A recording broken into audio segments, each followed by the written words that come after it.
Alhamdulillah, wassalatu wassalamu ala rasulillah wa ala alihi wa sahbihi wa man walahum amma ba'd. Mes très chers frères, dans cette 9e journée du mois de Jumada al-Oula 1446, en sachant que je dis 9e journée par rapport au calendrier qu'on a en France, mais j'ai remarqué qu'en Arabie, on est le 8 aujourd'hui. Donc il y a un décalage.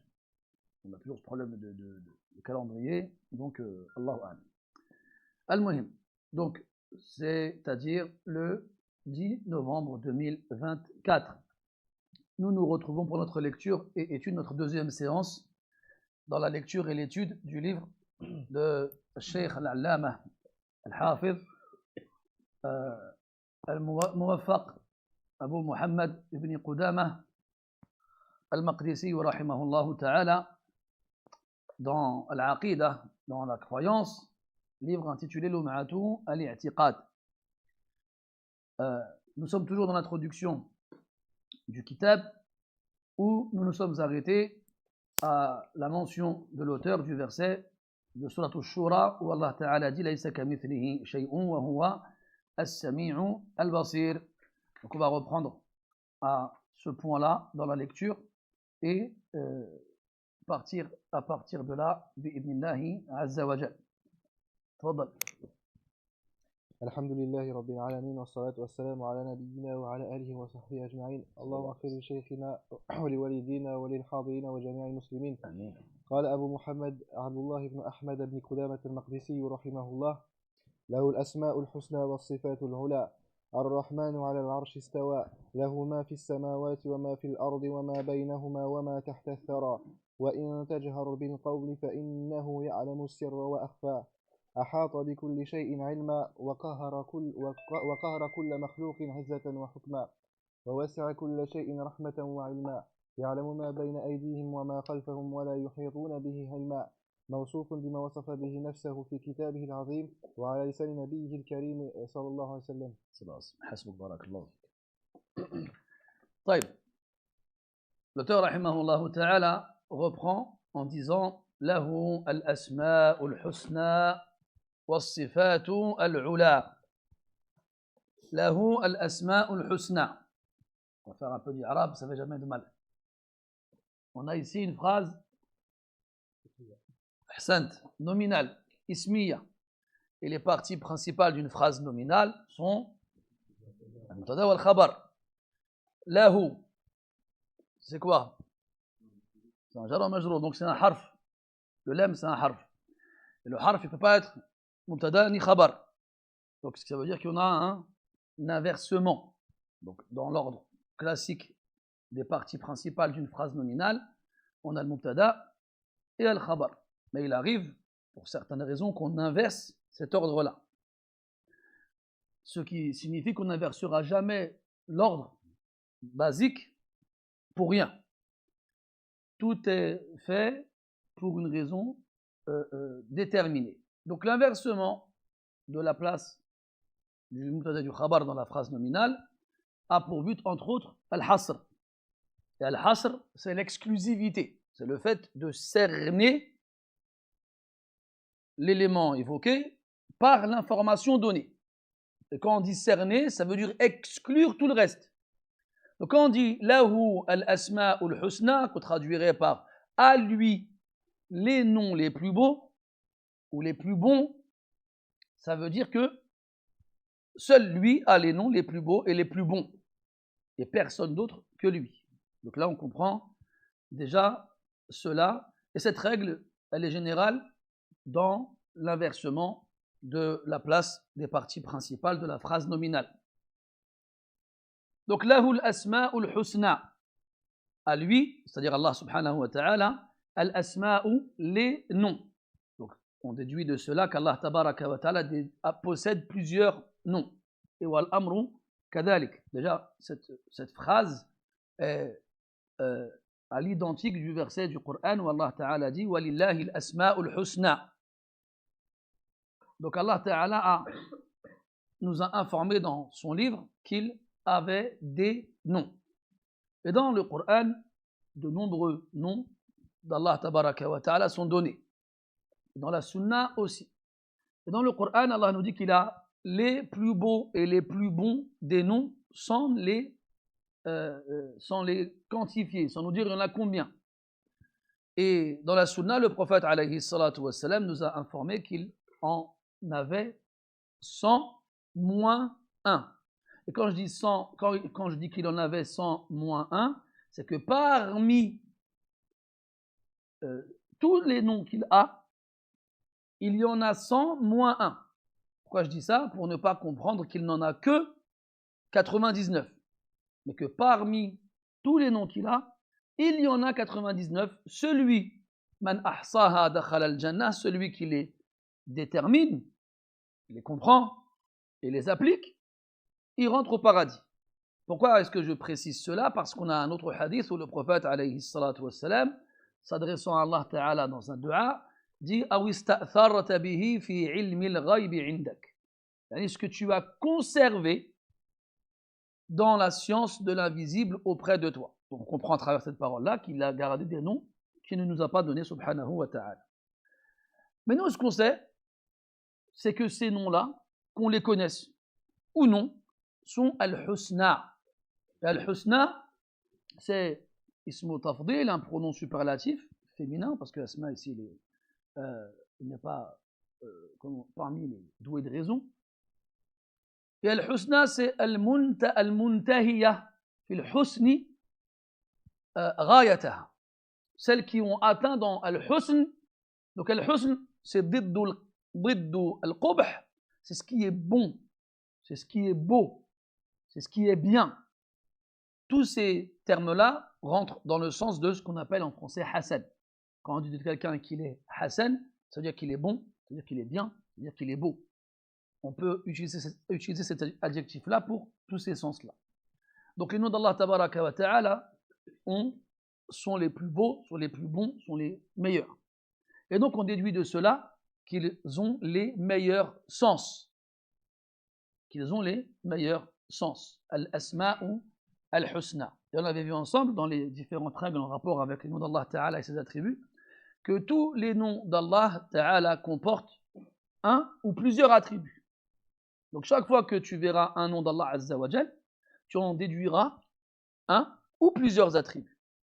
Donc quand il dit qu'il est Al-Hayy, le vivant, tu en déduiras Al-Hayatu, la vie. Et ainsi de suite pour le reste des noms d'Allah Azza wa Jal. Lahul asma'u al-husna. Et pourquoi est-ce qu'Allah dans le Coran, ça c'est quelque chose qu'il est important de bien comprendre, il insiste sur les noms. Walillahi al-asma'u al-husna. قل ادعوا الله أو ادعوا الرحمن أيما تدعوا فله الأسماء الحسنى. Et dans le Hashr, له الأسماء الحسنى. C'est une idée, un sens qui revient plusieurs fois dans le Coran. Car en contrepartie, en parallèle, Allah Ta'ala il parle des asnam et des awthan qui sont adorés en dehors de lui. Qu'est-ce qu'il dit subhanahu wa ta'ala? In hiya illa asma'un sammaytumuha antum wa aba'ukum. Ce ne sont que des noms que vous leur avez donnés, vous et vos ancêtres. Donc déjà ici, on déduit deux choses. La première, ce ne sont que des noms. Quand il insiste ici sur la négation, dans la nomination, c'est pour nous faire comprendre qu'il n'y a pas de sens dedans. Khaliyatun min ma'anin hasana. Ce sont des noms, juste des appellations, pour les nommer, pour les appeler, c'est tout. Ce ne sont pas des noms qui comportent des sens bons, bien et parfaits. Contrairement aux noms d'Allah Tabaraka wa Ta'ala qui sont des noms qui vont servir à l'implorer, mais qui comportent aussi des sens bons et purs et parfaits. Ensuite, ces noms-là, de ces idoles et statues, leur ont été donnés par ceux qui les adorent. Alors que le nom d'Allah Tabaraka wa Ta'ala, il se les a donnés lui-même, premièrement, et deuxièmement, il nous a interdit de le nommer ou de le qualifier autrement que comme il s'est présenté à nous, comme il s'est décrit à nous. On n'a pas le droit de nommer Allah Ta'ala avec un nom qu'il ne s'est pas donné. on n'a pas le droit de qualifier Allah Ta'ala avec un attribut qu'il ne s'est pas donné. Et là, tu vois la différence. In hiya illa asma'un sammaytumuha antum wa aba'ukum. Asma', c'est juste des noms. Regarde, dans le Najm, Allah Ta'ala dit أفرأيتم اللات والعزى ومناة الثالثة الأخرى ألكم الذكر وله الأنثى تلك إذا قسمة ضيزى إن هي إلا أسماء سميتموها. Donc, il cite trois de leurs idoles, Lat, Al-Uzza, Manah, puis il dit certaines choses jusqu'à arriver à In hiya illa asma'un sammaytumuha. Ce ne sont que des noms que vous leur avez donnés. Et ça, c'est Abra al-Qurun, à travers les siècles, à l'époque de Quraysh, et même avant, eux, comme dans Surat Yusuf, quand Yusuf alayhi salam, justement, il fait da'wa à ses co-détenus, et il leur dit أَأَرْبَابٌ مُتَفَرِّقُونَ خَيْرٌ أَمِ اللَّهُ الْوَاحِدُ الْقَهَّارُ إِنْ هِيَ إِلَّا أَسْمَاءٌ سَمَّيْتُمُوهَا إِلَى آخِرِ الْآيَةِ. Donc, c'est pour ça, mes frères, c'est toujours important d'établir un lien dans le Coran avec les termes qui sont employés, qui reviennent souvent. Donc quand tu as des mots-clés, et ces mots-clés reviennent souvent, et lorsqu'ils reviennent, ils reviennent dans des contextes différents, mais qui se complètent. Et en les complétant, là, le sens, il prend une autre ampleur. Et ta compréhension du Coran, elle obtient une nouvelle largeur. Et là, tu rentres dans cette catégorie de ceux qui comprennent et cherchent à comprendre en profondeur, justement, la parole d'Allah tabaraka wa ta'ala. Lahu al-asma'u al-husna was-sifatu al-ula. Donc, as-sifat, ce sont les attributs, les qualificatifs, ce qui va servir à le décrire. Al-ula al-aliya, al-balighatu fil uluwi al-ghaya wal-nihaya. Yani, ce sont les attributs qui atteindront dans l'élévation le summum, le paroxysme.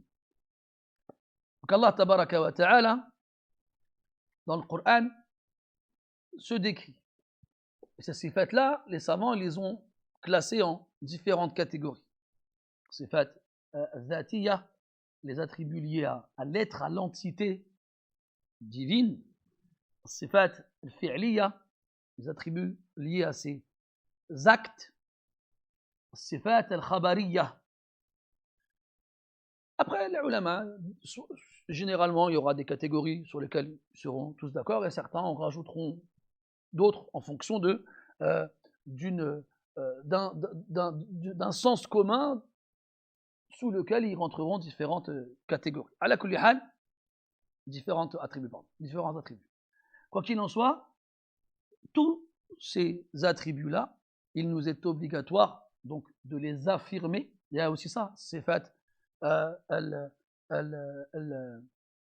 les sifat à connotation positive, c'est-à-dire celle qu'Allah Ta'ala est plutôt affirmative, celle qu'Allah il va affirmer, et al-manfiya, al-muthbata ou al-manfiya, celle qu'Allah il va affirmer, celle qu'Allah il va nier. Donc celle qu'Allah Ta'ala il va affirmer, eh bien, on devra les affirmer aussi. Et comme on le verra par la suite, les comprendre tel que selon leur sens basique en arabe, et ne pas établir de ressemblance avec ces créatures.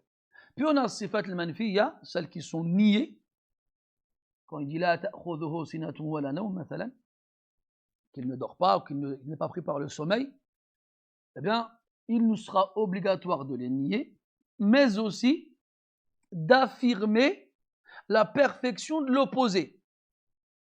Donc quand Allah il va nier une chose le concernant, eh bien, on devra en faire de même, et en plus de cela, affirmer la perfection de l'opposé.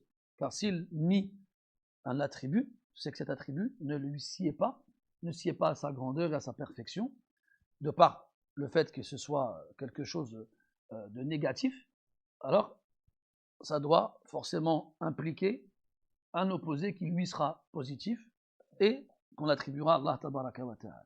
Puis l'auteur, rahimahullah ta'ala, cite 3 versets de surat Taha. Taha qui fait partie des sourates du Coran, comme l'appelle Abdullah ibn Mas'ud, min al-ahdi al-qadim, qui font partie des sourates les plus anciennes, c'est-à-dire les premières à avoir été révélées. D'ailleurs, dans une des versions de l'histoire de la conversion de Omar ibn al-Khattab, radiyallahu anhu, car il y en a plusieurs, eh bien, il y a sa lecture de cette sourate-là, du moins des premiers versets. Wallah ta'ala dit Ar-Rahmanu ala al-arsh istawa. Premièrement, il se nomme comme étant Ar-Rahman, Dhu Ar-Rahmati al-Wasi'ah. Donc c'est un nom. Puis, ala al-arshi istawa. Donc là, on revient à ce qu'on a dit tout à l'heure. On a encore un inversement des parties de la phrase. Ar-Rahman, c'est un nom. Donc la phrase est nominale. C'est un mubtada. Là, l'ordre, il est respecté. Puis on a ala al-arshi istawa. Et cette partie, ce groupe nominal, c'est une phrase verbale. Ce groupe nominal, ce groupe de noms, de mots, ala al-arshi istawa, c'est une phrase verbale. Sauf que dans la phrase verbale, encore une fois, on a inversé l'ordre. Donc l'ordre classique, c'est istawa ala al-arsh. Dans les autres versets, thumma istawa ala al-arsh. Dans cet ordre-là. Et là, ala al-arshi istawa. Inversement. Qui dit inversement, dit exclusivité. Qui dit exclusivité, dit exclure tous les autres. Car le seul qui s'est établi au-dessus du trône, c'est Allah, Tsar Rahman subhanahu wa ta'ala. Et après, comme on l'a dit de nombreuses fois, Allah tabaraka wa ta'ala n'a pas choisi le nom Ar-Rahman ici comme ça. Car il a associé le nom qui désigne sa miséricorde à son plus haut point au fait d'être le seul à s'être établi sur Al-Arsh. Al-Arsh mu'arraf bi al-ta'rifiyya allati hiya lil-ahd. Donc ici, Al-Arsh, il n'a pas dit Ala Arsh, comme quand Al-Hudhud il rapporte à Sulayman alayhi salam qu'il a découvert au fin fond du Yémen une reine qui a un trône. Qu'est-ce qu'il a dit? Laha arshun azim. Arshun azim. Tankir, un trône. Ici, il a dit subhanahu wa ta'ala ala al-arsh istawa. Al-arsh. Et quand il dit al-arsh, avec l'article défini al, ça te renvoie à un seul trône. Le trône ultime, le trône absolu, le trône qui est la première création qu'Allah Ta'ala a créée et qui est le plafond de la création.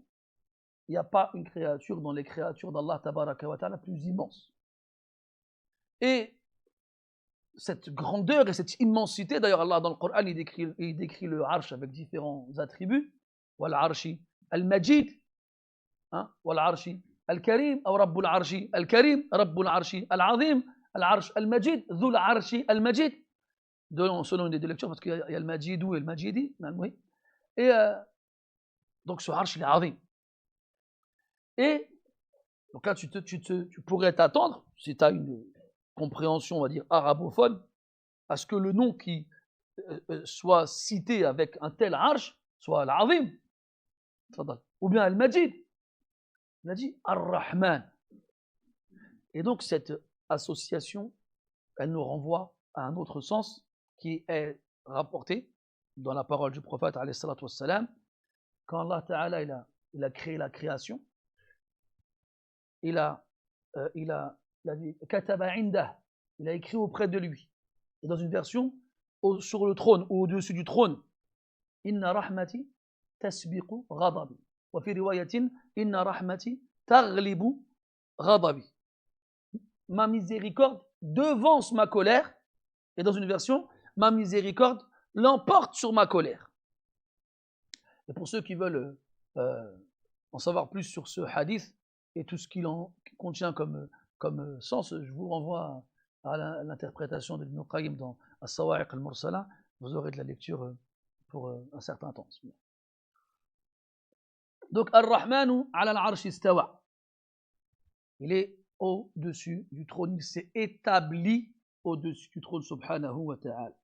Donc le mot istawa, dans le Coran, et en arabe, il a plusieurs sens.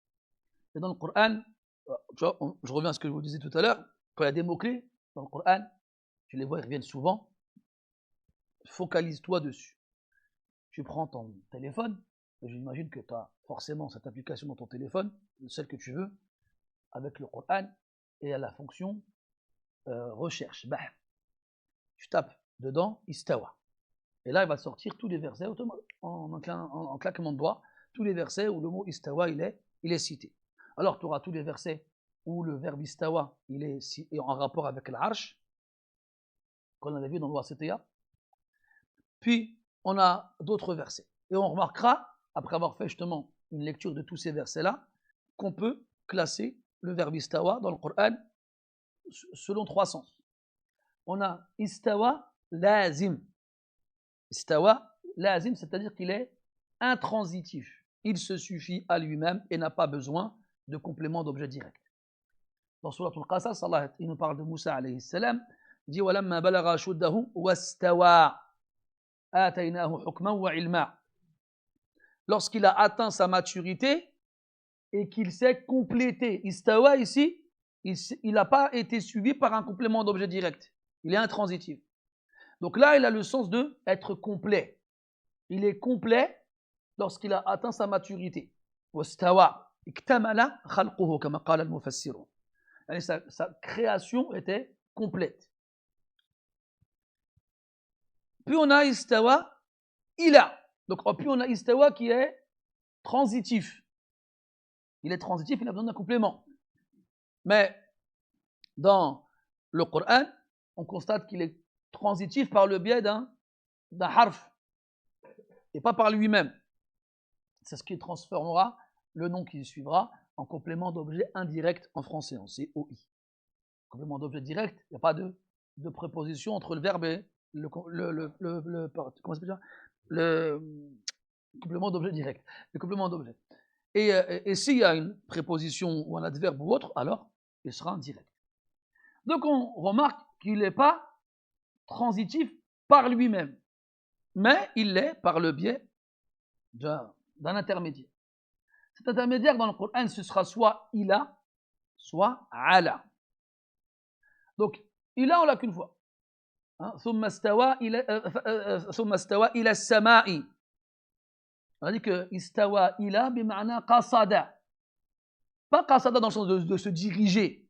Non, dans le sens de avoir l'objectif de. Dans le but de. Puis on a istawa ala. Et istawa ala, dans le Coran, encore une fois, on le trouve pour Allah Ta'ala vis-à-vis du trône, mais pas que. On l'a aussi pour l'être humain quand il s'installe sur sa monture. Quand Allah Ta'ala dit لِتَسْتَوُوا عَلَى ظُهُورِهِ أو ظُهُورِهَا. Je vous ai ramené avec moi dans le chèque. وَجَعَلَ لَكُم مِنَ الْفُلْكِ وَالْأَنْعَامِ مَا تَرْكَبُونَ لِتَسْتَوُوا عَلَى ظُهُورِهِ. إذن لِتَسْتَوُوا عَلَى. Donc il parle des montures, les animaux à l'époque, ou les voitures aujourd'hui, et les bateaux. وَالْفُلْكِ مَا تَرْكَبُونَ. Après il dit, afin que vous vous établissiez sur leur dos. Donc quand tu visualises, toi, quelqu'un qui monte sur un cheval, un dromadaire, un âne, n'importe quoi, ben, il monte dessus. Il est au-dessus.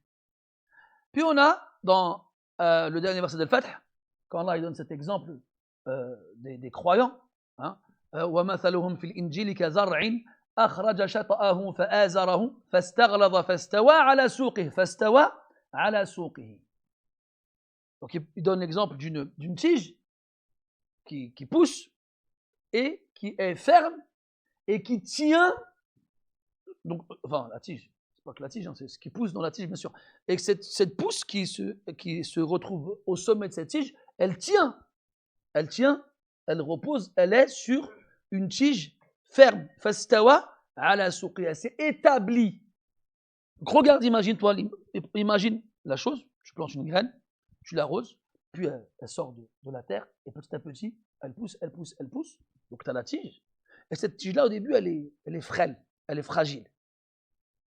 Puis, petit à petit, elle se raffermit. Et là, la pousse, ce qui va en sortir, arrive au sommet. Et lorsque la tige elle est ferme, eh bien, la pousse, elle tient. Et elle est au sommet, elle est au-dessus. Fastawa ala souqihi.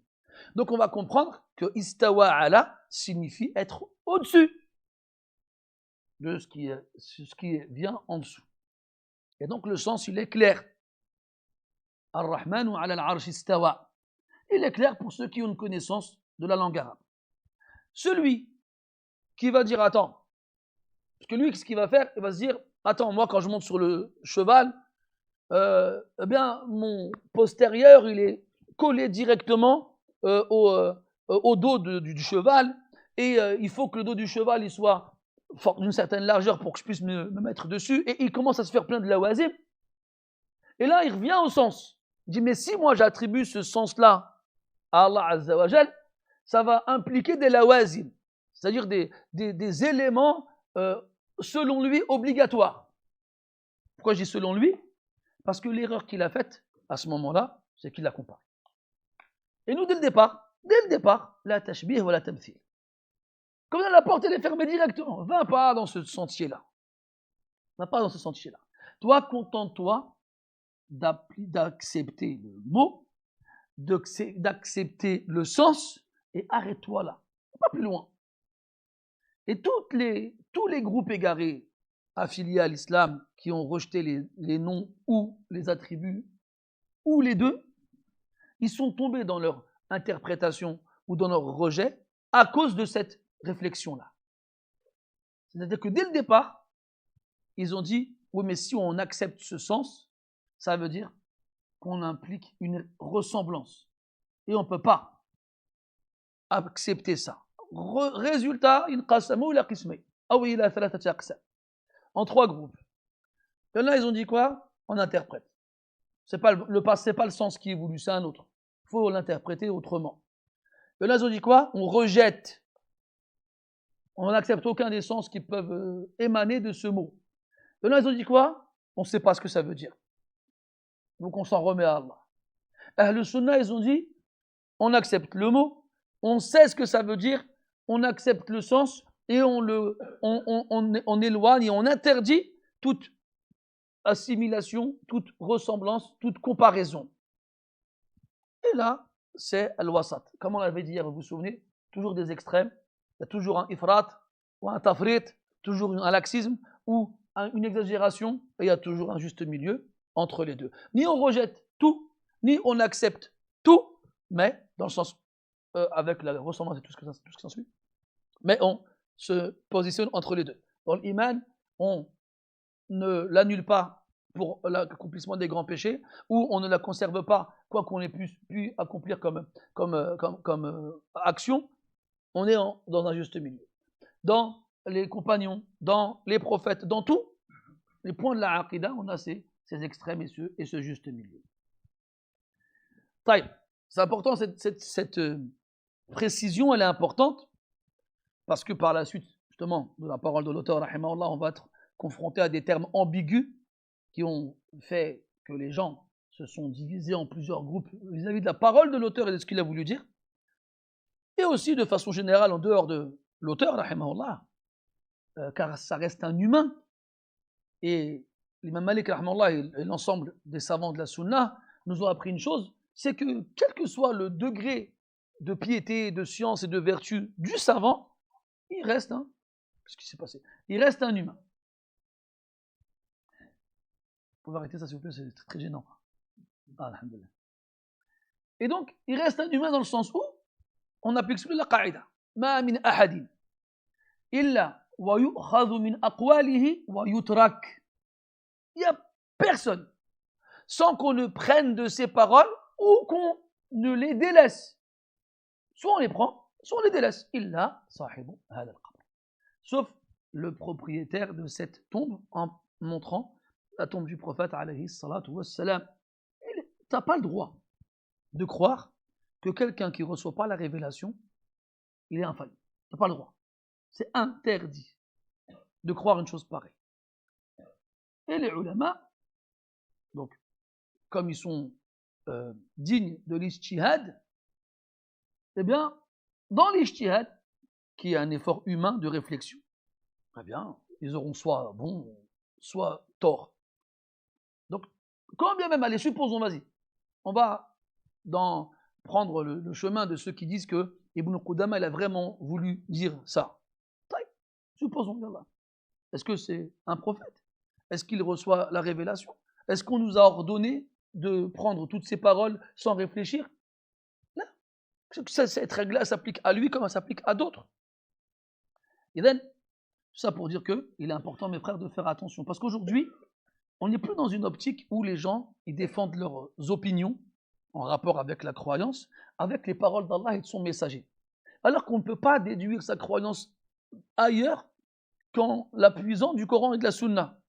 Aujourd'hui, les gens, quand ils vont débattre, quand un Ash'ari va débattre avec un Salafi, quand un Jahmi va débattre avec un je sais pas quoi, c'est que des noms que t'entends.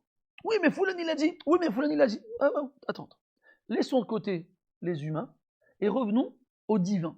Revenons à la révélation. Revenons à la parole d'Allah et de son messager. Et cherchons dedans qui a raison. Et là, tu verras que beaucoup de gens ne pourront plus. Ah, je joue plus. Voilà, c'est comme quand on était petit, on jouait dans la cour de récréation à chat. Le jeu, il est basique. Je te touche, tu deviens le chat. Tout le monde peut jouer. Et là, imaginons dans le groupe, hein, je vais aller loin dans mon exemple. Imaginons dans le groupe, il y en a un, il a qu'un pied. Et là, je dis, bon, on va rajouter une règle, on ne court qu'en... non, c'est pas un bon exemple. Qu'en sautant sur les deux pieds. Il va dire, je peux plus jouer, moi j'ai qu'un seul pied. Ben, tu joues plus. Bon, excuse-moi l'exemple, un dimanche matin, il est un petit peu tiré par les cheveux, mais t'as compris quoi. Ou bien voilà, on va prendre un autre jeu, on va faire une course, il n'y a que ceux qui font le 100 mètres en moins de 13 secondes qui peuvent faire la course. Donc là, tous ceux qui le feront en plus de 13 secondes, ils ne pourront pas participer à cette course-là. Donc là, si on revient au débat qui oppose les différentes croyances chez les musulmans, et qu'on mettrait comme condition à ne pas citer de nom, à ne citer que la parole d'Allah et de son messager. Et là, tu verras qu'il n'y aura plus beaucoup de monde qui participera à ces débats.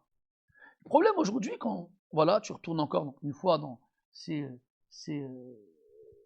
endroits virtuels où tout le monde et n'importe qui se permet de rentrer dans le débat, regarde la hauteur, regarde la dimension, regarde les arguments donnés par ces gens-là. Ouais, mais Foulan il a dit, ouais, mais Foulan il a dit, ouais, mais Foulan il a dit. Oh. Qu'est-ce qu'on fait de Allah et son messager? Et ça te montre à quel point le niveau il est bas. Il y a longtemps de ça, un frère que je connais très bien, qui a étudié des années à l'étranger, il a étudié au Yémen, il a étudié en Arabie, il a étudié en Égypte. Les frères, il a un bon niveau dans la science, de façon générale. Et pendant des années, il a enseigné la Aqida de la Sunna aux musulmans. Puis, il a commencé à délaisser les ouvrages des ulama pour aller en lire d'autres, et il est tombé dans l'ash'arisme. Et je lui ai parlé d'un de ses chouyours, un cheikh qui était à Mecca, Cheikh Ali Adam al-Ethiopi, rahmatullah alayh. Cheikh Ali Adam, rahimahullah, il est donc éthiopien, et il était ash'ari avant d'arriver à Mecca. Et en arrivant à Mecca, donc il a vu que les gens là-bas avaient la aqida de la Sunna, et il a commencé donc à s'y intéresser de plus près, jusqu'à être convaincu que c'était la bonne aqida. Et il a donc délaissé l'ash'ariya pour la aqida de Ahl Sunna, Ahl al-Hadith. Et je lui dis, ton cheikh à toi, devant lequel tu t'es assis, je ne sais pas combien de temps, il était ash'ari, il est devenu salafi. Il me dit, c'est pas un dalil. Je dis, c'est vrai. Je dis, maintenant, des comme lui, je peux t'en citer, je ne sais pas combien de dizaines. Ramène-moi un, toi. Un savant qui était connu pour la aqida salafiyya, qu'il a délaissé pour devenir ash'ari. Ramène-moi un. Et là, il me dit, non, mais akhi, il n'y avait plus de débat à ce moment-là. Donc, tout ça pour dire que, mes frères, si on veut jouer au nom, parce qu'eux, ils ont bien la carte, ils sortent la carte, la majorité des savants de la Ummah, ils sont Ash'ari. Déjà, premièrement, depuis quand la majorité, c'est une preuve? Parce que si ça en était une, on serait mal barré. Hein? Combien de fois dans le Coran, Allah Ta'ala parle de l'kathra dans un plan négatif, et combien il parle de l'qilla sur un plan positif? Et depuis toujours, Ahlus Sunnah sont la minorité. Sur l'époque, il a dit, rahimahullah, فَإِنَّكُمْ أَقَلُّ النَّاسِ. Et dans le hadith, جاء الإسلام غريبا وسيعود غريبا كما بدأ. Puis il a dit, أُنَاسٌ صَالِحُونَ قَلِيلٌ. Depuis toujours, c'est comme ça.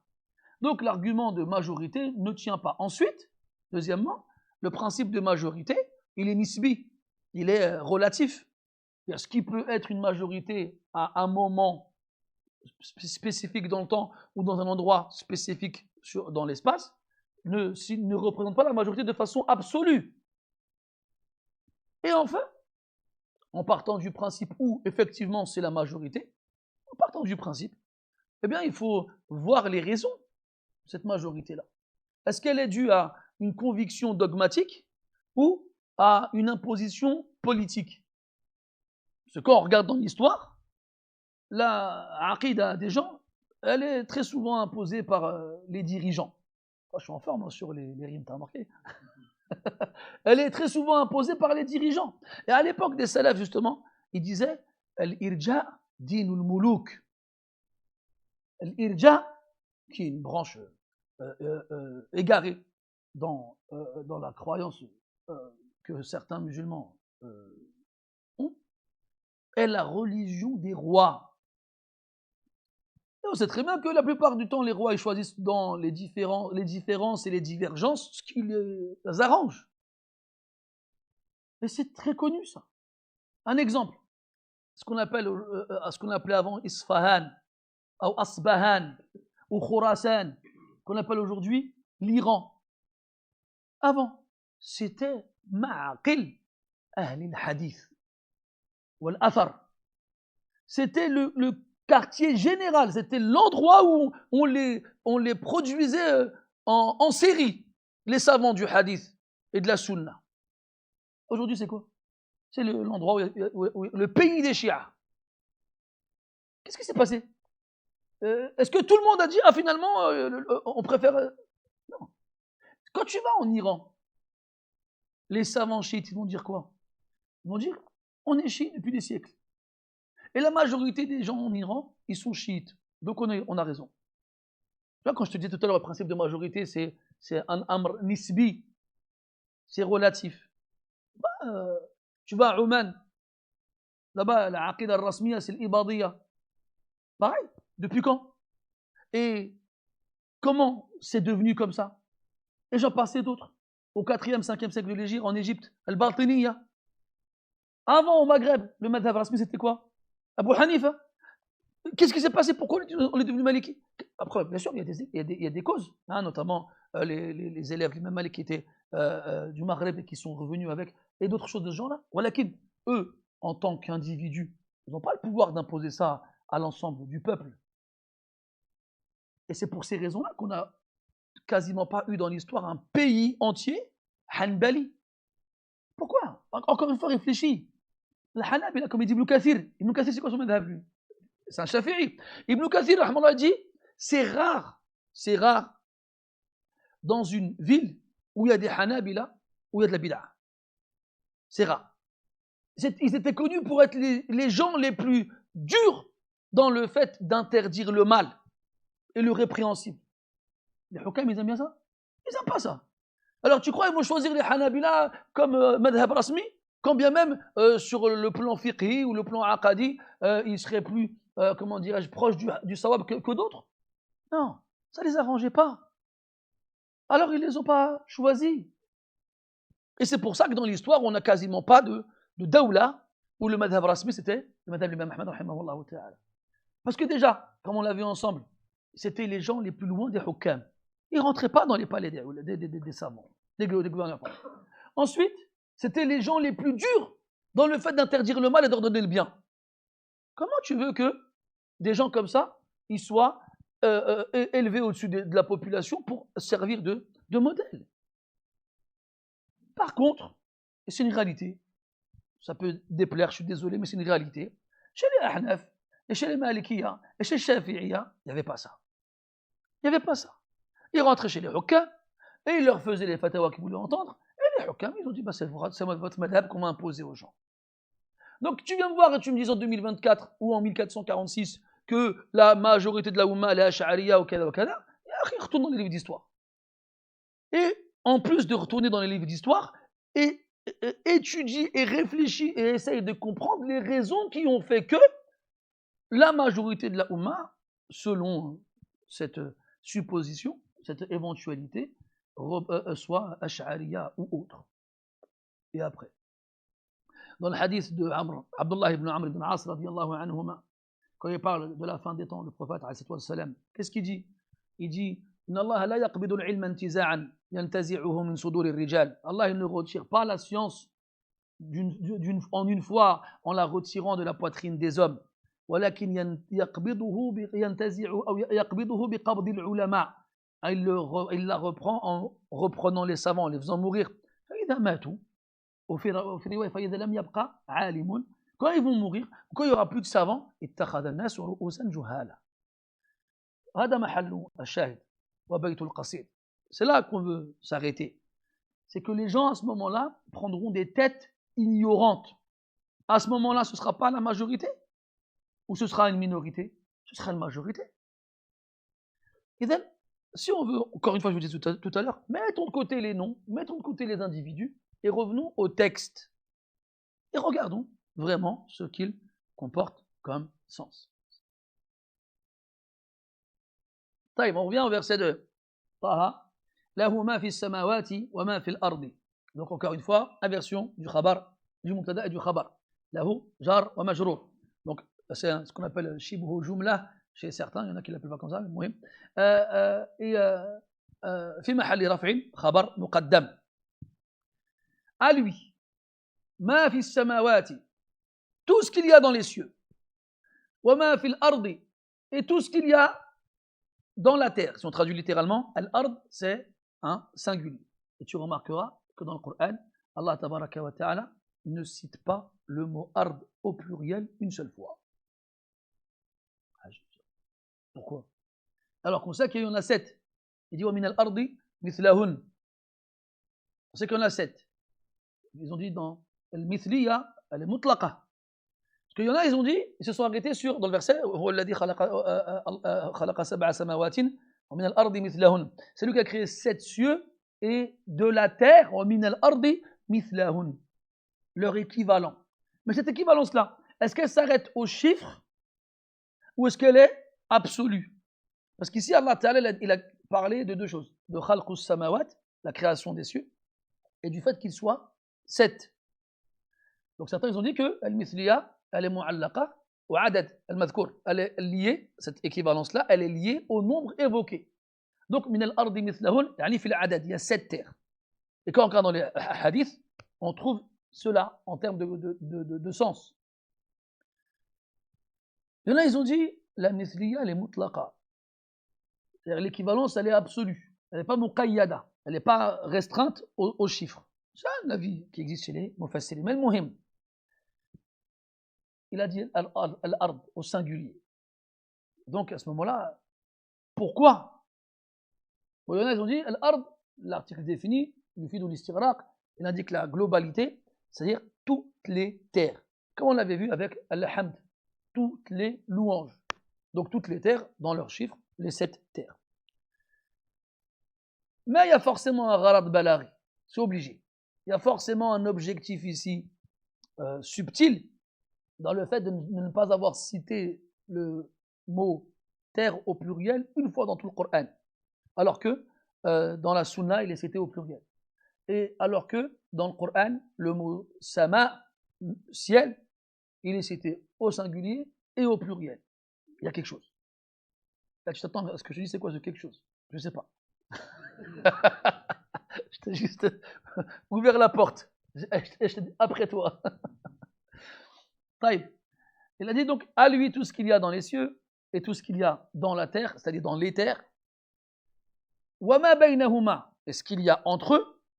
Wama tahta athara, est-ce qu'il y a sous, il y en a, ils ont dit Al-Thara, la terre. Mais si on dit la terre, on se retrouve avec l'Ard et Al-Thara dans le même verset, avec le même sens, alors que c'est deux mots différents. Il y a quelque chose. Parce qu'il y a la terre en termes de surface, celle qu'on foule de nos pieds. Et la terre en termes de matière, celle qui compose qui a une certaine profondeur. Et c'est ça qui est voulu ici. Parce que quand on va enterrer quelqu'un, on dit tahta al-thara. On dit qu'il est sous la terre. Il est en dessous. Wa ma tahta al-thara. Et là, mes frères, je vous invite, mais vraiment, à retourner au tafsir de ce verset chez Ibn Jarir. Vous allez avoir un de ces frissons que vous n'avez pas eu en regardant un film d'horreur le plus terrifiant. Mais c'est extraordinaire. Je me suis dit, je leur dis ou je leur dis pas? Non, je leur dis pas. Ou bien, Inch'Allah, quand on fera le tafsir de Salat Taha ensemble, là, je vous en parlerai de façon plus appropriée.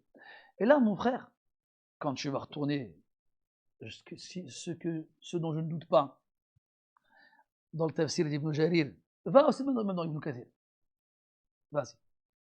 Et que tu vas voir ce qu'il rapporte à ce sujet-là, toutes tes connaissances scientifiques, laisse-les dans le frigo, ou bien mets-les dans le grenier. Hein. Parce que là, tu arrives dans le surnaturel. Tu vois, il y a le normal et le paranormal. Et le naturel et le surnaturel. Là, c'est puissant. Donc là, oublie ce que tu connais. Hein. C'est pour ça que, vous savez, aujourd'hui, on a des courants qui émergent de plus en plus, les platistes. Et la majorité des gens qui sont encore bien accrochés à leurs connaissances scientifiques, ils se moquent d'eux, ils disent mais c'est n'importe quoi, c'est des rigolos. Il y en a même des musulmans qui se moquent d'eux. Après, je ne dis pas les platistes ont raison. Voilà, quitte mes frères, nous là, on a aqida. Nous, Allah nous a décrit dans le Coran comme étant alladhina yu'minuna bil ghaib. On croit en l'invisible. Et on a une qaïda dans l'aqida. C'est que si on nous ordonne de croire en une chose, cette chose-là, elle s'oppose à ce qui est considéré comme étant une réalité scientifique absolue. On croit en ce qu'on nous a imposé de croire. Et ta science, tu peux te la garder. D'accord ? Ça, et je pense qu'on est tous d'accord ici et ailleurs, en tant que musulmans, comme que le meilleur exemple, c'est la théorie de Darwin. D'accord ? Aucun musulman ne croira que l'être humain que nous sommes était à la base une cellule qui s'est divisée en je ne sais pas combien de cellules, puis qui s'est transformée en tétard, c'est un tétard le truc. Puis, il s'est dit quoi ? Finalement, tétard, c'est pas trop chaud. Je vais faire pousser des écailles pour être un poisson, ce qui paraissait mieux. Il devient un poisson. Puis, finalement, le poisson, l'eau, ça l'énerve. Il a envie de voir ce qui se passe à l'extérieur. Il fait, tiens, je vais sortir des pattes, et je vais sortir de l'eau, et se transformer en lézard. Puis, finalement, être comment ça s'appelle déjà ? Un batracien, un sang-froid, ça ne l'intéresse pas non plus. Il a envie d'aller voir ce qui se passe dans les arbres. Il se transforme en hamster, ou en castor, ou en capybara, je ne sais pas comment ça s'appelle. Bref. Puis, les arbres l'intéressent de plus en plus et se transforment en singe. Et finalement, le arbre ne l'intéresse pas trop, finalement, c'est pas très intéressant ce qu'il y a là-haut. Alors il descend et puis il devient un homme. Oh. Alors moi, tu me fais passer pour un arriéré parce que je crois qu'Allah, il a créé Adam, alayhi salam, parfait dès le départ. Et toi, tu crois en ça et c'est toi qui as raison. Ben, ça ne m'intéresse pas. Pourtant, ils vont venir, ils vont te dire, il y a des preuves. Hein. L'évolution et tout le tralala. Non, on s'en fiche de tes preuves. Je peux te les garder. Donc si toi et moi, on est d'accord sur le fait qu'on n'accepte pas cette théorie, et c'est fou quand même, ça reste une théorie, pas une réalité. On n'a pas dit la réalité absolue. On appelle ça une théorie. Et d'ailleurs, toutes les réalités qu'on nous fait passer comme étant des vérités ne sont que pour la plupart des théories, parmi tant d'autres. Bref, donc moi, quand tu viens me dire, moi par exemple, après ça n'engage que moi, hein, je ne l'impose à personne, je suis convaincu que le soleil tourne autour de la Terre, et pas l'inverse. Et cette comment dirais-je, conception de la réalité, elle est une théorie scientifique. reconnu parmi tant d'autres. Pourquoi? Parce que le caractère explicite du Coran va dans ce sens-là. Maintenant, tu me ramènes le plus grand astrophysicien, prix Nobel, qui va me prouver comme il voudra le contraire, et je n'aurai sûrement pas d'argument pour lui répondre. Je dirais, Allah, il dit dans le Coran, فلما رأى الشمس بازغة قال هذا ربي هذا أكبر فلما أفلت. Et quand il dit dans le Coran, فأتبع سببا حتى إذا بلغ مغرب الشمس وجدها تغرب في عين حمئة. Moi, ce que je comprends, c'est que c'est le soleil qui se déplace. Et quand après il dit à Abu Dharr radiyallahu anhu, après que le soleil se soit couché, أتدري أين تغرب أين تذهب? Tu sais où? Tu sais ce que je fais? Non, je sais pas. Il va devant le trône, il se prosterne. Ah, vas-y toi. Ça, c'est des sens qui sont importants, mes frères. On va y revenir après, Inch'Allah. Inch'Allah. Et c'est important ça. Parce que le problème aujourd'hui, les rationalistes, ils ont dit le hadith là, il n'est pas sahih. Masha'Allah, il est passé de rationaliste à traditionnaliste. Il a plusieurs casquettes. Mais lui encore, s'il disait, parce que dedans il y a Foulan ibn Foulan, et parce que Foulan il a dit de lui, ça, on aurait dit, bon, balak. Non, mais parce que la science a prouvé que, quelle science? Depuis quand la science c'est devenu une autorité qui va avoir un droit de parole sur ta croyance? Ben non. Non. Allah n'a pas dit dans le Coran, فَرُدُّوهُ إِلَى اللَّهِ وَالرَّسُولِ وَالْعِلْمِ. يعني العلم البشري. Non. Il s'est arrêté à Rasoul. Il n'a pas été plus loin. Idan, quand tu viens, tu me dis ces choses-là, ça ne m'intéresse pas. Dans tous les cas, le hadith d'Abi Dharr est sahih, la ghubara alayh. ولم يتصدى لتضعيفه أحد من المعتبرين طبعا. Il est authentique. Les personnes parmi les traditionalistes reconnus ne l'a jugé comme étant faible. De quel droit toi tu viens, toi, avec ton nez papillon et ta coupe au gel, me dire qu'il est faible? C'est toi qui es faible. Bref, donc je disais, Wama tahta thara, mes frères, extraordinaire. Voilà, tu vois, عجيب وعجيب وعجيب عجيب. ثم قال وإن تجهر بالقول فإنه يعلم السر وأخفى. Si tu vas dire, comment dire, si tu vas dire à voix haute, tu vas parler à voix haute. Quand on parle à voix haute ou on parle à voix basse. Dans l'autre verset, وَلَا تَجْهَرْ بِصَلَاتِكَ وَلَا تُخَافِتْ بِهَا. Donc ne va pas en priant parler à voix haute ni à voix basse. وَلَا تُخَافِتْ بِهَا وَابْتَغِ بَيْنَ ذَلِكَ سَبِيلًا. Mais recherche entre ces deux éléments-là un juste milieu. Donc Allah il nous dit وَإِن تَجْهَرْ بِالْقَوْلِ. عجيب le tarkib ici. Et si tu parles à voix haute, فَإِنَّهُ يَعْلَمُ السِّرَّ. Tu t'attends à ce qu'ils disent si tu parles à voix haute, mais c'est ce que tu dis. Mais ça, c'est évident pour tout le monde. Si tu parles à voix haute à côté de moi, c'est ce que tu dis, tu parles à voix haute, je t'entends. Mais ça, c'est badahi. Ça, c'est élémentaire. Je vais dire, mon cher Watson. Mais je sais qu'il y en a, ils n'ont pas réagi ici. Fouette.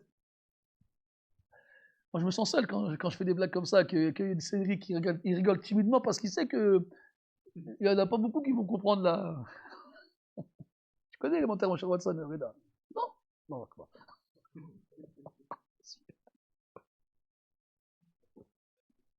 Tu ne connais pas Sherlock Holmes? Hein? De nom, tu n'as pas traîné avec lui. Il traînait là-bas, moi je traînais ici. Il jouait au foot, moi je jouais au basket, on se calculait pas trop.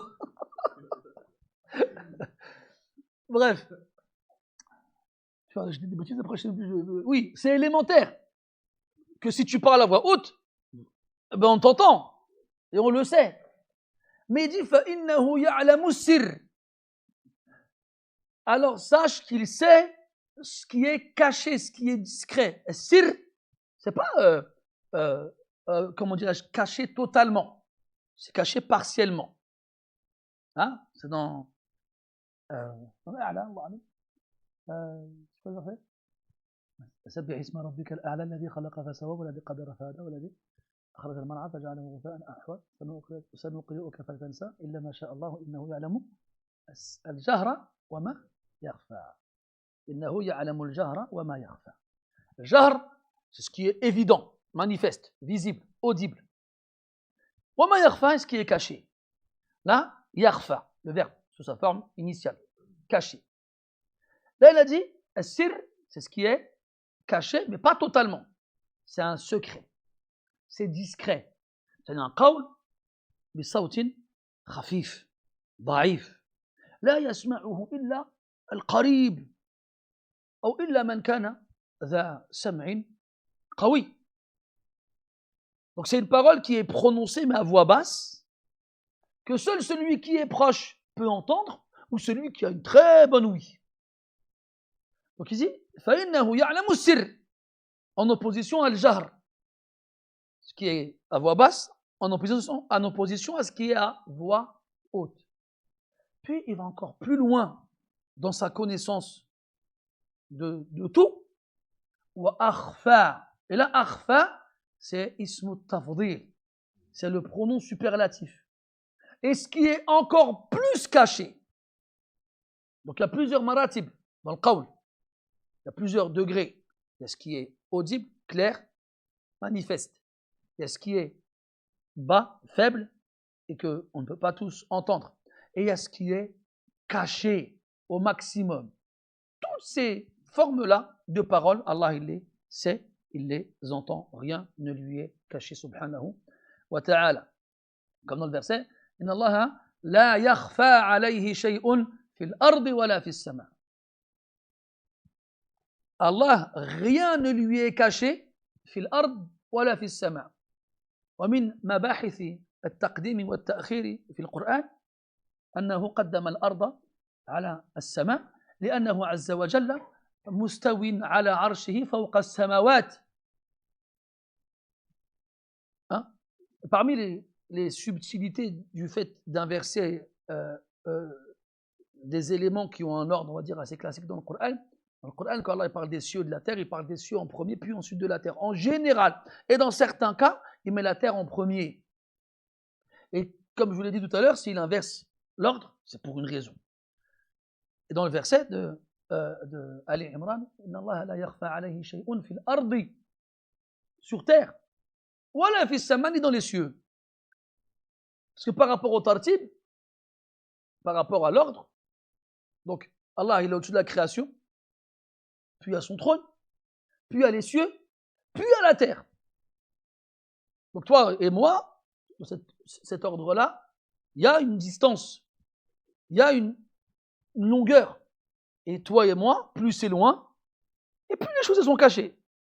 Mais Allah Ta'ala, il n'y a pas de près, il n'y a pas de loin. Tout est pareil pour lui, subhanahu wa ta'ala. Rien ne lui est caché, ni dans ce qui est loin, ni dans ce qui est près. C'est pareil. Comme il disait dans le dua, وَالسِّرُّ عِنْدَكَ كَالْعَلَانِيَةِ.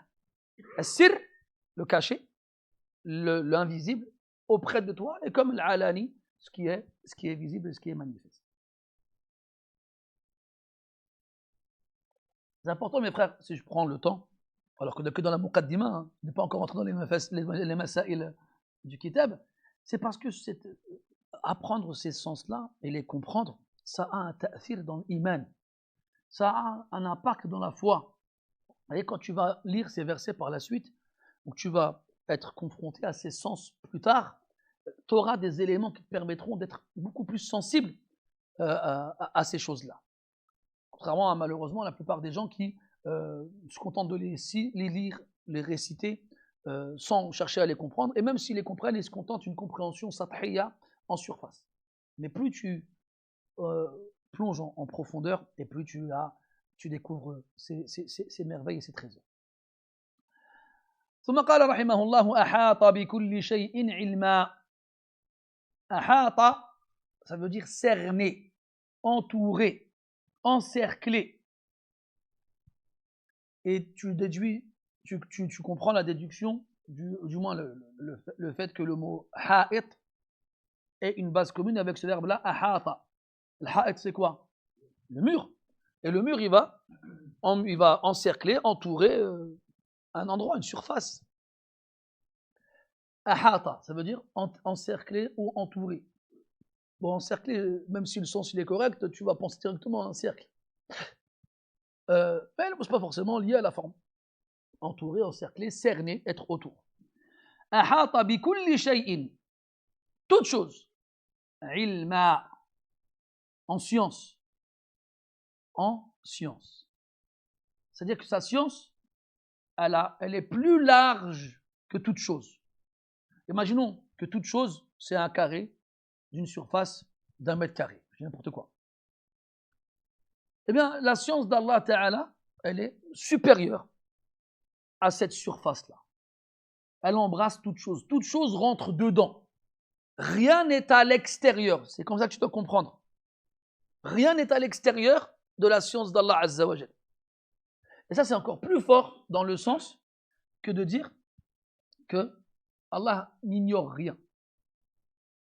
Parce que tu as inclus toute chose dans sa science, et en incluant toute chose dans sa science, tu as exclu toute chose. Ça veut dire quoi? Il n'y a que sa science. Il n'y a pas d'ignorance. Il n'y a que sa science, subhanahu wa ta'ala. Bikulli shay'in alim. Et ahata bikulli shay'in ilma. Rien ne lui est inconnu, subhanahu wa ta'ala. وقهر كل مخلوق وقهر كل مخلوق عزة وحكما. قهر, ça veut dire dominer, avoir un dessus absolu. C'est pour ça que les ulama, quand ils parlent de l'ulu, de l'attribut de l'élévation, ils disent sur 3 plans. Ulu dhat, une élévation réelle dans son être, subhanahu wa ta'ala. Wa ulu sifat, une élévation dans ses attributs. Comme on a dit tout à l'heure, sifat al-ula, les plus élevés dans le sens. Wa ulu al-qahr, et l'élévation dans sa domination. Comme Allah dit subhanahu wa ta'ala, wa huwa al-qahiru fawqa ibadihi. Et le mu'awwila, ils viennent, ils disent quoi? Voilà, quand Allah il dit au-dessus, ça veut dire al-qahir. On dit oui, c'est vrai, mais pas que. Tu vois, le sunna, ils prennent tous les textes. Les autres, ils prennent que un et ils mettent de côté le reste. Yakhafuna rabbahum min fawqihim. Hein? Takadu as-samawatu yatafattarna min fawqihin. Tu vois? Donc le fawqiyya dans le Coran, elle ne vient pas que lié à al-qahr. Elle vient aussi liée à, elle vient aussi comment dire, dénuée de restrictions. Pour ça, mes frères, toujours, regarde si tu peux le livre d'Imam Ahmed, rahimahullah, dans le Radd ala al-Mu'tazila wa al-Jahmiyya. C'est que du Coran. Wallah, quand tu vois l'istidlal d'Imam Ahmed, il est extraordinaire. C'est que des versets. Mais ce qu'il faut que tu saches, c'est que quand il leur répond avec le Coran, c'est parce que eux, ils se servent du Coran aussi. Mais ils s'en servent mal. Et là, tu vois l'importance d'avoir une maîtrise du Coran avant toute chose. Toi, avant de mettre ton nez dans les aqaïd et les divergences chez les musulmans, dans la croyance, déjà, accrois et amplifie et élargis au maximum ta connaissance du Coran. Et tu ne pourras pas y arriver sans avoir une connaissance et une maîtrise de la langue arabe.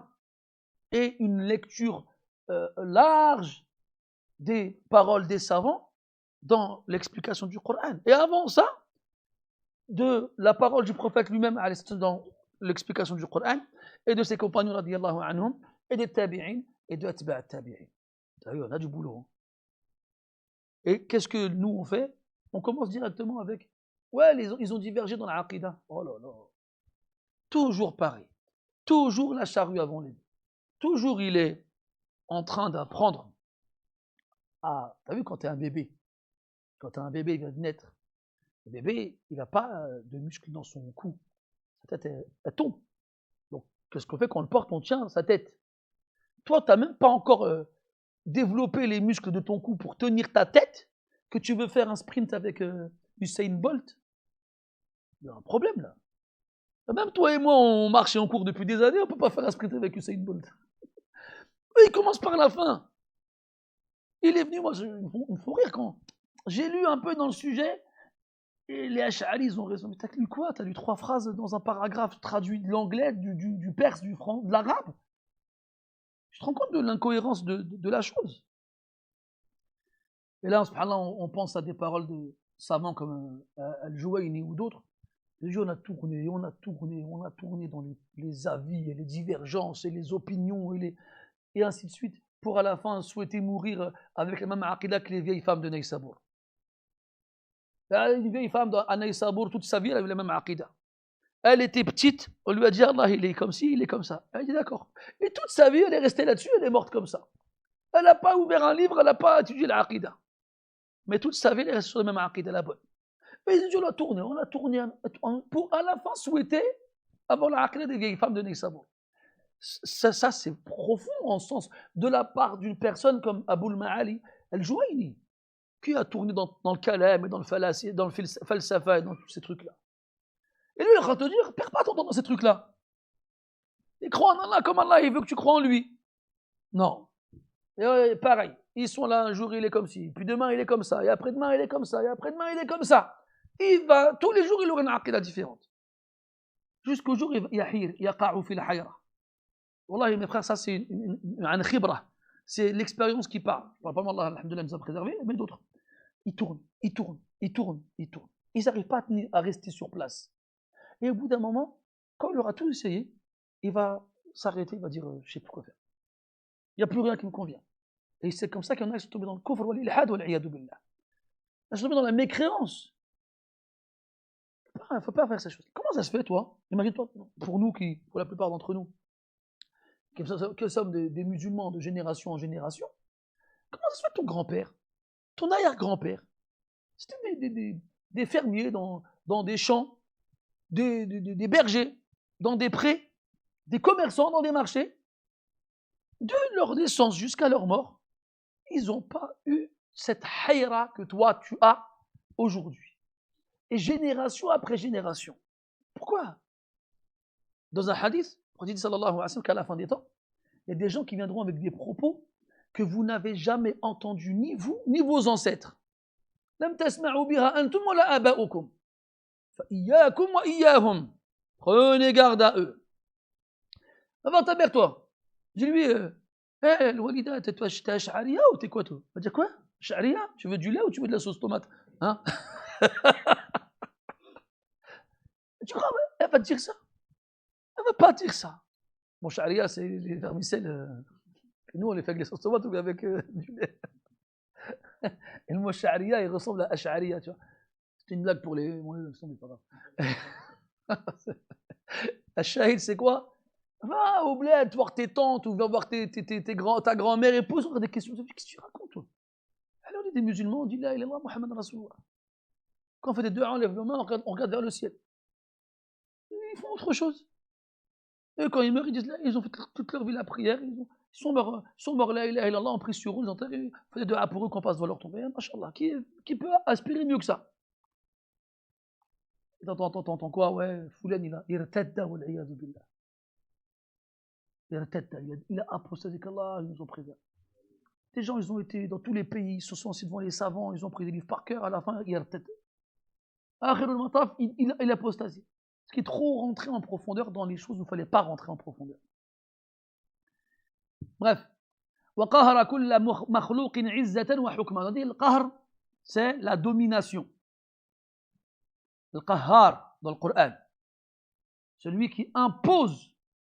Le qahr, c'est celui qui impose, qui domine et qui impose. Il ne peut pas sortir de sa loi et de sa force. D'où la phrase وَقَهَرَ كُلَّ مَخْلُوقٍ. Toute créature, sans aucune distinction, quelle que soit sa grandeur ou sa puissance ou sa forme ou sa domination, il sera toujours au-dessus. Regarde Fir'aun, il a dit quoi? وَإِنَّا فَوْقَهُمْ قَاهِرُونَ. وَإِنَّا فَوْقَهُمْ قَاهِرُونَ. Et ici, il a fait référence à al-fawqiyya nisbiyya, hein, une élévation, et nous sommes au-dessus d'eux, qahirun, dans la domination. Donc ici, il a reconnu, du moins ils ont reconnu, Fir'aun wa mala'uhu, que leur fawqiyya, elle était nisbiyya, elle n'était pas mutlaqa, que leur élévation au-dessus de Banu Israël, elle est relative. C'est-à-dire qu'elle est seulement dans la domination. Pas, c'est-à-dire on leur impose et c'est tout. On a un pouvoir sur eux, on leur impose les choses. C'est pas une fawqiyya mutlaqa. Regarde quand il a parlé, Fir'aun, dans l'autre verset, وَهَذِهِ الْأَنْهَارُ تَجْرِي مِنْ تَحْتِي. Et ces fleuves coulent en dessous de moi. Il a dit moi. Dans l'autre verset, il a dit inna fawqahum qahirun au pluriel. Nous. Tu vois, quand il parle de sa fawqiyya, il a employé le singulier. Quand il parle de l'autre fawqiyya, il a employé le pluriel. Parce que quand il dit inna fawqahum qahirun, il a Haman, il a Qarun, il a le Mala, il a le Junud. Donc il leur a donné une domination sur le reste du peuple qu'ils exercent sur eux. Quand il envoie ses soldats tuer les nouveau-nés 1 an sur 2, ils rentrent, ils tuent, personne ne leur dit rien, personne ne leur fait rien, personne ne peut s'opposer à eux parce qu'ils ont, la domination au niveau de la force et la supériorité numérique. D'où le qahr. Mais quand il parle de sa supériorité individuelle, il l'attribue au-dessus du Nahr, du Nil. Mais quand Allah il parle de l'fawqiyya, il parle tantôt de al-qahr, l'élévation au niveau de la domination, et tantôt de façon absolue. Parce qu'il a les deux, subhanahu wa ta'ala. طيب. تفضل. وقهر كل مخلوق عزة وحكمة. والله يا إخواني الحديث فيما يتعلق بأسماء الله وصفاته حلو وطعمه طيب وله حلاوة وطلاوة لا يمل منها لا المتكلم ولا السامع. Vous savez mes frères, quand on parle des noms d'Allah, de ses attributs, il y a une douceur, il y a une saveur qui fait qu'on ne s'en lasse pas. On pourrait en parler pendant des heures et des heures et des heures sans jamais s'arrêter. Et c'est pour ça qu'il est très très très important d'étudier justement tout ce qui touche au nom d'Allah et à ses attributs. Et ça c'est une porte, du moins un chapitre, un domaine, un sujet dans l'Aqida parmi les autres. Voilà, c'est le plus important, le plus savoureux, le plus délicieux, le plus sucré, le meilleur. Parce que c'est lui qui va renforcer ta liaison et ta relation avec Allah Azza wa Jal d'une façon que tu ne trouveras pas ailleurs. Et c'est pour ça qu'Inch'Allah Ta'ala, quand on aura fini l'étude de ce livre-là, on consacrera à cela aussi des cours. وَقَهْرَ كُلَّ مَخْلُوقٍ عِزَّةً وَحُكْمًا. L'Izzah, c'est la puissance, le quwwa. On avait vu que le verbe azza, il avait plusieurs sens, notamment 3, et que parmi eux, al-quwwa, la force. Il a donc dominé toutes les créatures en force, wa hukman, et en loi. Le hukman, al-kawni, comme on en avait parlé la dernière fois, quand Allah Ta'ala il décide une chose, on est soumis à cette décision-là et on n'a aucun moyen de s'en comment dirais-je, défaire. Si Allah il a jugé que tu seras grand, tu seras grand. Si il a jugé que tu seras petit, tu seras petit. Si il a jugé que tu sois roux, tu seras roux. Si il a jugé que tu sois blond, tu seras blond. Tous ces jugements en rapport avec la création, tu n'as pas d'autre choix que de les subir. D'où le sens de qahr. Il impose, tu subis. وَوَسِعَ كُلَّ شَيْءٍ رَحْمَةً وَعِلْمًا. Ça revient au sens précédent, qu'il a embrassé toute chose en miséricorde et en science. Donc tout rentre dans sa miséricorde. Dans le même sens que ce qu'on a dit tout à l'heure avec la science. Rien n'est trop grand pour sa science et rien n'est trop grand pour sa miséricorde. Et comment dirais-je ? Et donc ça nous fait comprendre que sa miséricorde, elle est elle est supérieure à tout ce qui pourrait l'annuler. Et qu'est-ce qui pourrait annuler sa miséricorde? Les péchés. Et là, que la miséricorde d'Allah est supérieure aux péchés qu'on peut accomplir. Donc, quand on lui demande de nous faire miséricorde, on ne pourra jamais dire « Non, mais j'ai fait quelque chose de trop grave pour qu'il me fasse miséricorde ». Ça revient à dire que le péché qu'on a fait, il est trop grand pour la miséricorde d'Allah Azza wa Jal. Et donc, elle n'est pas assez large pour la contenir, pour le contenir. Et c'est faux. Parce que dans le Coran, Allah Tabaraka wa Ta'ala affirme le contraire. Encore un autre verset de Taha. يَعْلَمُ مَا بَيْنَ أَيْدِيهِمْ وَمَا خَلْفَهُمْ وَلَا يُحِيطُونَ بِهِ عِلْمًا. Si on traduit littéralement, il sait ce qu'il y a entre leurs mains, c'est-à-dire devant eux. وَمَا خَلْفَهُمْ, c'est-à-dire derrière eux. وَلَا يُحِيطُونَ بِهِ عِلْمًا. Quant à eux, ils ne le cernent pas en science. Donc il sait ce qu'il y a devant eux, c'est-à-dire de ce qui va leur arriver plus tard, dans le futur.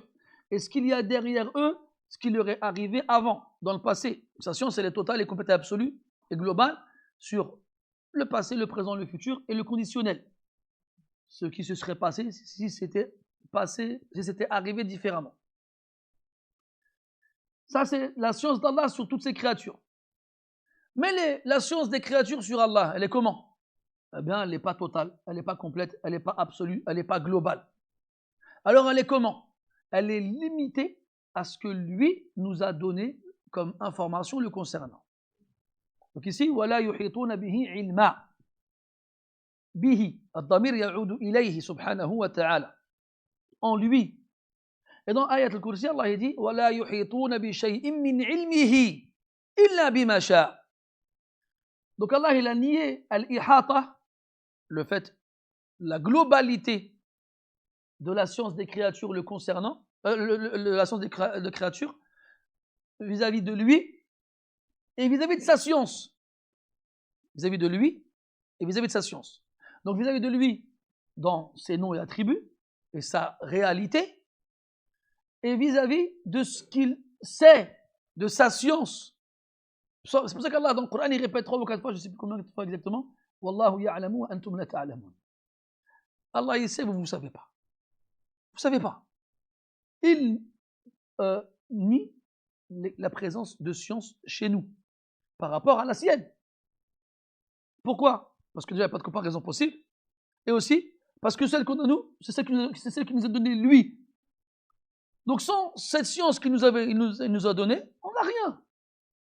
علم الإنسان ما لم يعلم والله أخرجكم من بطون أمهاتكم لا تعلمون شيئا. C'est la base chez nous, le jahl. C'est la base. Donc لا يحيطون به علما لا يحيطون بشيء من علمه إلا بما شاء. Sauf ce qu'il voudra nous donner comme science. طيب. موصوف بما وصف به نفسه في كتابه العظيم وعلى لسان نبيه الكريم. Là, ça revient à ce que je vous disais tout à l'heure. C'est qu'Allah tabaraka wa ta'ala, on ne peut le qualifier, le décrire ou le nommer qu'en ayant comme référence la révélation. Il est décrit et qualifié comme il s'est qualifié lui-même. Ou dans son livre grandiose, في كتابه العظيم وعلى لسان نبيه الكريم. Et sur la langue, tel que le prophète l'a dit, tant que son noble prophète l'a dit. Tel que son noble prophète l'a dit, alayhi salatu wassalam. Et on va donc déduire de cela qu'on ne peut pas décrire Allah Ta'ala autrement que tel qu'il s'est décrit. Et ça, Ahlul Bid'a sont d'accord avec. Enfin, ils sont d'accord zahiran. Pourquoi je dis zahiran? Parce qu'ils ont développé des qawa'id, des règles. Ils ont imposé, pas seulement aux gens, mais à Allah Azza wa Jal. Non, Allah, il est comme nous, on a dit qu'il était. Regarde, franchement, prends du recul un petit peu. Ça s'appelle le tajarrud. Hein, tu te déshabilles. Tu enlèves le vêtement du ta'assub, le vêtement de ci, de ça, et tout nu, tu regardes. Bon, n'imagine pas. Et tu te dis, attends, donc j'ai le Coran et la Sunna, et dedans, j'ai des versets, des hadiths où Allah il se nomme et il se décrit. D'accord. À côté, j'ai des humains, ils sont venus, ils ont dit Allah il n'est pas comme il s'est décrit lui-même. Parce que si il est comme ça, eh ben c'est faux, c'est pas bon, c'est pas correct.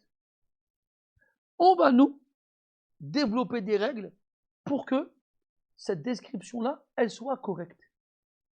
C'est fou quand même. Moi, franchement, ça me choque, moi, cette réflexion, elle me choque. Imagine-toi, tu es avec quelqu'un au téléphone, il t'a jamais vu. Tu lui dis, je suis à 1m90, tel nombre de kilos, je ne vous le dirai pas. J'ai les yeux marrons, j'ai la peau mate, j'ai ci, j'ai ça. Il dit, d'accord, ok. Alors, toi, tu veux le rencontrer. On se voit tel jour à tel endroit. Donc, tu arrives le jour J, et t'attends, personne ne vient. Tu retournes chez toi, tu l'appelles, chez toi à l'époque, parce que le téléphone n'a pas de portable à l'époque. Tu l'appelles, tu dis, pourquoi t'es pas venu au rendez-vous? Il dit, si, je suis venu. Mais je t'ai pas trouvé. Je dis, ah bon? Pourtant, j'ai donné ma description pour que tu me reconnaisses. Il dit, oh, mais moi, j'ai cherché quelqu'un qui faisait 1m10, qui avait la peau bien blanche, qui avait les yeux verts, qui avait... Je dis, mais qu'est-ce que tu racontes? Ça n'a rien à voir avec ce que je t'ai donné. Je dis, mais ça ne me convenait pas, cette description. J'estimais que tu ne pouvais pas être comme tu t'es décrit. Alors, je t'ai donné une autre description. Je dis, mais il est fou, lui. Tu lui raccroches au nez, lui. Et là, pourquoi je vous donne cet exemple? Parce qu'il y a un hadith, il est azim, il est ajib. Un hadith, il est sahihain. La résurrection, Allah Ta'ala, il ressuscitera tous les êtres humains en umam. Allah dit, وَتَرَى كُلَّ أُمَّةٍ جَاثِيَةٍ, en communauté. Et comme on le sait, les prophètes viendront avec tous ceux qui les ont suivis. Puis à ceux qui ne les ont pas suivis, comment ils iront où eux? Alors Allah Ta'ala il dira que chaque communauté qui a adoré quelqu'un ou quelque chose en dehors de moi suive ce qu'il a adoré. Et là, ils suivront tous leurs idoles et leurs statues. À qui Allah donnera une forme ou une vie, et ils les feront tous plonger en enfer. Et là, il ne restera que ceux qui ont cru en Allah Azza wa Jal. Et là, Allah Tabaraka wa Ta'ala, il leur dira, et vous faites quoi? On attend notre Seigneur. Et là, il se présentera à eux. Il leur dira, c'est moi votre Seigneur. Et ils diront qu'Allah nous préserve de suivre autre que lui. Et là, il leur dira, est-ce qu'il y a un signe entre vous pour que vous le reconnaissiez? Et ils diront oui. Et là, yakshifu an saqihi. Il découvrira sa jambe. Comme dans le verset. Yawma yukshafu an saqin. Et en le faisant, qu'est-ce qui se passera? Ils se prosterneront tous. Sauf les hypocrites, dont la colonne vertébrale sera transformée en poteau, en pilier, comme celle d'une vache qui ne peut pas se cambrer, s'incliner, prendre cette position-là. Et là, les ulama disent, tu vois, il y a un signe entre nous pour qu'on le reconnaisse. Et c'est seulement ceux qui l'auront reconnu, fit dunya, qui le reconnaîtront fil akhirah. Et qui se prosterneront devant lui comme ils l'ont fait ici-bas. Et les gens de la bid'a qui ont rejeté ces signes-là et qui ont refusé d'y croire et de les prendre tels quels, ils ne reconnaîtront pas Allah Azza wa Jalla ce jour-là. Et cette réalité, Ibn al-Qayyim, rahimahullah, dans Nounia, il la développe beaucoup. Et dans d'autres de ses ouvrages, rahimahullah, wa ghafara lahu wa jazahu khayran an al-islam wal muslimin. طيب, moi je voulais faire l'autre partie du paragraphe suivant, on la laisse pour le week-end prochain parce qu'il y a beaucoup de choses à dire aussi à ce sujet-là, Inch'Allah. Après, je vous rassure, dès qu'on aura passé ce passage-là, le reste, ce sera plus rapide. Avez-vous des questions? Non? Tant mieux. dis pas que j'aime pas quand vous posez des questions, mais je préfère quand vous ne me posez pas.